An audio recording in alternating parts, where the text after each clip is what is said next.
पुण्यातील खेड येथे हृदयद्रावक घटना समोर आली आहे।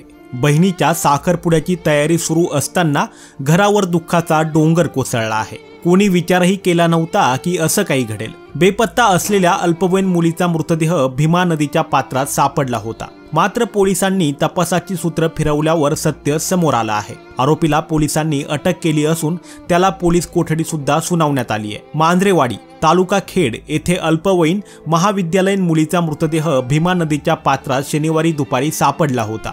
पोलिसांच्या तपासात खून करून तिचा मृतदेह नदीत टाकून दिल्याचं उघड झालं। पोलिसांनी तातडीने तपासाची चक्रे फिरवत आरोपीला अटक केली। नवनाथ कैलास मांजरे, वय वर्ष 29, राहणार मांजरेवाडी धर्म, तालुका खेड असं आरोपीचं नाव असून न्यायालयाने त्याला 8 दिवसांची पोलीस कोठडी सुनावली आहे। खेड पोलिसांनी दिलेल्या माहितीनुसार पीडित अल्पवयीन मुलगी हुतात्मा राजगुरू महाविद्यालयात शिक्षण घेत होती। शुक्रवारी सकाळी ती महाविद्यालयात आली होती। सकाळी 11:30च्या सुमारास घरी जाण्यासाठी पावल रस्त्यावर थांबली असता आरोपी नवनाथ मांजरे तिथे आला। घरी यायचं का असं म्हणून तिला दुचाकीवर बसवलं। त्यानंतर मला ऊसाच्या शेताला पाणी द्यायचं आहे असे सांगून तिला मांजरेवाडी पिंपळ मलघेवाडी या रस्त्याने त्याच्या नदीकाठच्या ऊसाच्या शेतात नेलं। आरोपीने तिच्यावर अतिप्रसंग करण्याचा प्रयत्न केला। पीडितेने नकार दिल्यामुळे आरोपीने तिच्या डोक्यात दगड घातला। त्यानंतर तिचा मृतदेह ओढत नेऊन शेतालगतच असणाऱ्या भीमा नदीच्या पात्रात टाकला। दरम्यान मुलीवर लैंगिक अत्याचार झाले का नाही